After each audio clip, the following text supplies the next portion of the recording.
Hello, everyone, and welcome back to the Instant Insights podcast. At GlobalData Strategic Intelligence, we track over 100 tech, industry, ESG, and macro themes impacting all major sectors. I'm your host, Holly Anness-Bradshaw, and today I'm joined by Dr. Antonia Ward, who is the Chief Futurist at Stylus, which is a recent addition to the GlobalData company. In this episode, we'll be discussing some of the trends which are outlined as part of Stylus's new report series titled New Luxury Dynamics. We'll be looking at luxury travel, health and wellness, and what brands can take from these new consumer trends. So welcome, Antonia. Thank you for joining us. This is the first time we've had someone from Stylus on the podcast, so I thought it'd be great to give our listeners a quick overview of the research Stylus does and the sort of work you do as Chief Futurist, which is a great job title, by the way. Thank you. It's a great job to have.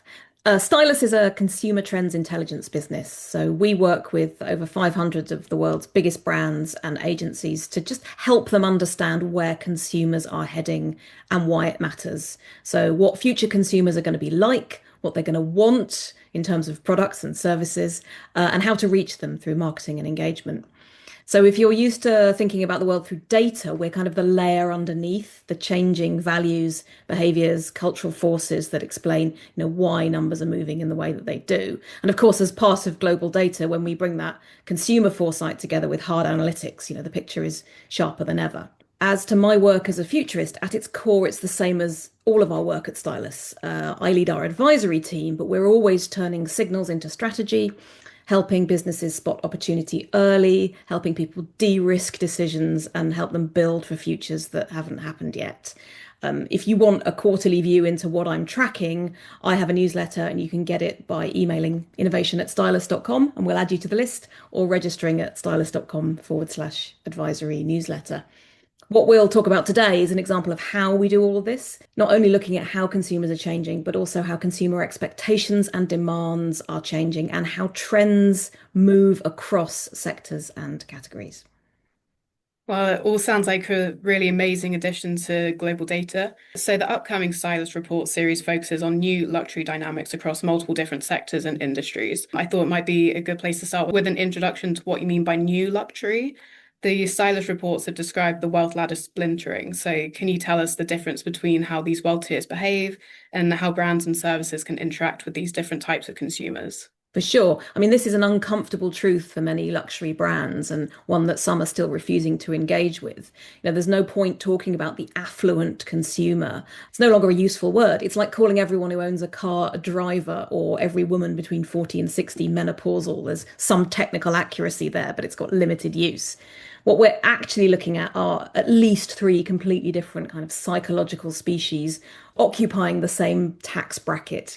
You've got billionaires, and for them, visibility is a liability.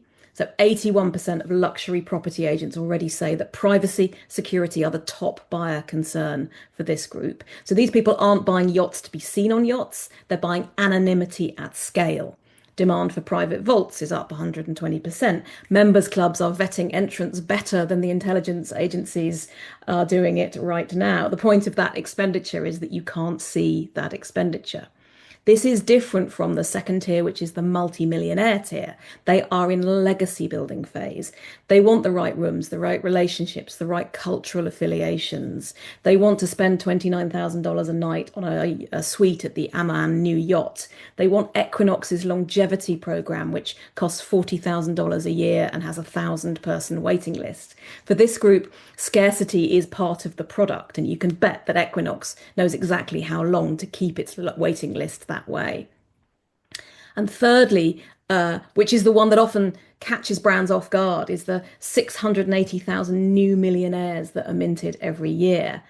Most of them have wealth locked in property or locked in pension funds. So they are affluent, but they're not actually spending like it. We used to talk about Henrys, high earners, not rich yet. These are the Hensies, the high earners not spending yet. So they're really inventing new status codes. This is why you get boutique gyms that double as co-working spaces, or paddle courts that are the new golf. These are connoisseurship hobbies that signal taste rather than raw spending power.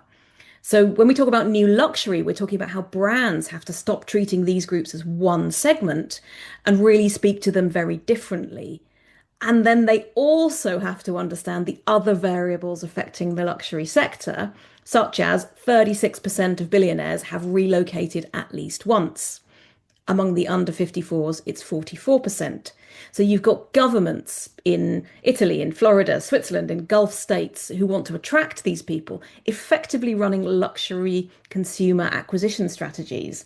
So not just how wealth is being spent and by whom, but where it concentrates is also shifting. So if brands and services haven't updated their distribution maps, they may be optimizing for a customer who isn't who they thought they were and isn't where they thought they were living. That's really interesting. You've spoken about yachts and people moving, so I thought drawing on a larger part of this report series, which focuses on travel and hospitality, how have both of these industries changed in the last year? Oh, we've seen a huge amount of change. The Luxury Dynamics report covers 8 areas, including retail and beauty and fashion and food, as well as travel. And travel does have a headline that maybe feels a bit counterintuitive.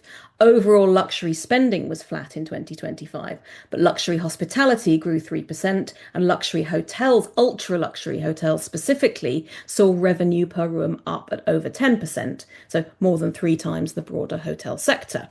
So you've got a general luxury market treading water and the very top level of travel kind of defying economic gravity. And this boils down to a couple of areas. One is a consumer change and one is a category evolution. The consumer change is that travel has stopped being discretionary. 68% of affluent consumers in a survey of 22 countries say they invest heavily in travel and leisure. And that word invest is doing a lot of work. These aren't holidays. They're integrations into how people architect their lives. They're approached in the same way that consumers might do financial planning or health planning. There's a luxury travel agency called Smart Flyer. It made $1 billion last year, and it says its six-figure bookings are up 26% year on year. So not only is it not true that when a few years ago we thought the internet would be the end of the travel advisor category, that's not happening. But these advisors are really now sitting in on these life design conversations that used to be had with accountants or with therapists. And it tells you where travel has moved psychologically. And the category or competitive tension is that mass market brands are coming up fast onto luxury. EasyJet has launched a luxury collection of partnerships with five-star hotels like Fairmont, Four Seasons, one and only. The airline Delta is reporting 7% revenue growth from premium seats, while main cabin revenue fell 5%. So that's an industry bifurcating in real time, with a middle getting squeezed out. We have to ask a few questions about what happens when experience becomes the default marketing claim of every brand, from budget to ultra premium.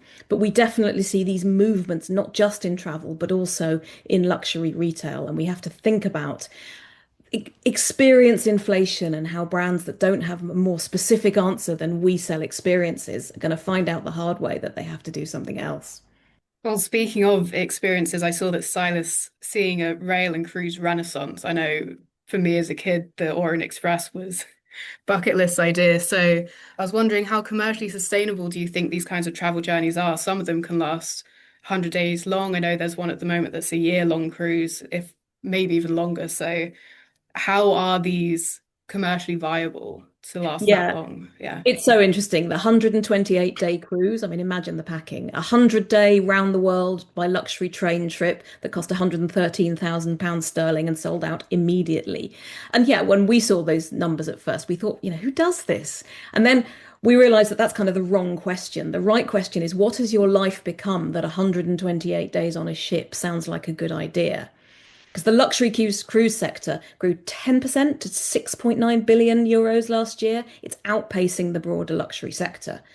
And interestingly, Ritz-Carlton says half its cruise guests are new to cruising entirely. So this isn't a mature category consolidating, it's a category expanding its addressable market. Rail is a bit more nascent, but the ambition is enormous. You mentioned Orient Express. Arsenale in Italy, which works with Orient Express, is forecasting 150 plus new luxury trains within 3 decades. So it has under 20 today. And it's going to go on new routes across Saudi Arabia, across Egypt, across Uzbekistan's Silk Road. Now, that geography tells you something. They're going to places that don't have a five-star hotel infrastructure. So the train becomes the hotel. And the fact that the journeys are slow and phone free and connection driven, that's why people want to take them. The opposite of how the people can afford them spend the rest of their year. You're selling deceleration to people who've spent 30, 40, 50 years of their careers going super fast. And I think we have to also check how it fits in with the wider luxury ecosystem. Mandarin Oriental's Nile cruise connects to its upcoming hotels. Four Seasons is using cruises to string multiple hotel properties together in one itinerary. So this isn't cruise as just a product or an experience. It's a customer acquisition strategy for the hotel portfolio. There is a challenge, though, I think, around the rail infrastructure. That's a real constraint, right? You can't conjure more track capacity just from ambition to meet more luxury consumers' needs. Um, that's definitely one thing to watch, as is the carbon accounting that might emerge under new ESG frameworks if slow travel gets more favorable treatment and might pull a B2B demand driver beyond the leisure consumer. That's something that nobody has really fully modeled quite yet. So you spoke about deceleration there. So I thought we'd move on to something slightly different but similar in wellness. I'm sure wellness and deceleration link together. We have things like wellness retreats around the world. They're not new, but is wellness expanding into things like retail, social media spaces as well? Is it its own luxury category, or is it still just kind of bolted on to additional things? It's a great question. Stylus has been tracking wellness. We have one of our pillars is about wraparound wellness. So we've been looking at wellness and well-being trends for years now, and I'd say wellness is definitely its own value chain with its own infrastructure, its own status signaling, and increasingly its own consumer psychology.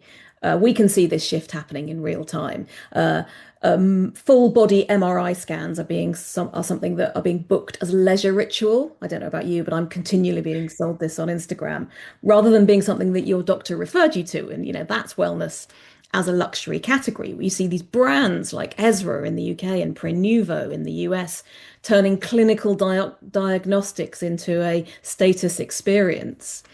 And it's not without issues. The American College of Radiology has raised overdiagnosis concerns. The NHS is skeptical. But that tension between the medical establishment and this luxury wellness economy is going to be super interesting as a regulatory battleground of the next decade. But I don't think it's just, wellness isn't just about diagnostics. It's also about locking into other things that luxury consumers are obsessed by. So that Equinox program, $40,000 a year, 1,000-person waiting list, targets C-suite performance. This is about bespoke programs for CEOs that blend medical diagnostics and power training and mindset coaching. So that's health and well-being as competitive advantage, not health as the absence of illness. And then I'd add a new thing that we're tracking, which is what we'd call the nervous system economy, which genuinely didn't exist a few years ago. ASMR spas, EEG responsive installations, breathwork pods, social saunas, social wellness clubs, hanging out with 4D sound and zero gravity. And then the ancillary products, the sauna water sparkling beverages, the sauna serum for skincare. This is a category generating its own product ecosystem. And it's about, health is the ultimate status marker. Longevity clinics, biohacking. Those are conspicuous consumption activities that are invisible to outsiders, but legible to the insiders. No one at the longevity clinic is talking about what you wear on your wrist. If that was an old luxury flex, the current one is bragging about your doctor's opinion of your biological age. Those are some really interesting new trends there with deceleration, longevity, that I've not even really considered before. What should a brand or an investor take away from all of this? So if you're wondering where to make bets, I'll give you three and a half bets. I'll give you half the last one because perhaps it's kind of counterintuitive and more nascent. So first off, we talked about the splintering wealth ladder, but we have to add age demographics into that. So I'd say look at the traditional luxury brands or new emergent luxury brands that are redesigning under 50s wealth holders. Younger wealth holders have fundamentally different preferences, flexibility, identity development, digital fluency, community, and most luxury brands are still designing for a 60-plus-year-old's idea of aspiration. And they're going to need to change. Capgemini did some research last year and found that 81% of next generation heirs are going to fire their family's wealth management firm when they get their inheritance. Because the recipients of what we're all talking about as the great wealth transfer have demonstrably different preferences and expectations for how they spend that money, but also how they manage it. Second one is about investing in brands that sell belonging, not product. So that members club model that we talked about, migrating out of hospitality into fitness, sport, retail, luxury consumers wanting access to cultural universes as markers of identity. And the brands that can sell that can sell insider knowledge and membership level intimacy, not just a thing you can own, are going to have a structural advantage where community is the moat. And we talked about wellness. So my third one would be that wellness to longevity pipeline and taking that seriously as a parallel economy, not as a subset of hospitality with its own infrastructure, its own consumer journey, and its own investment thesis.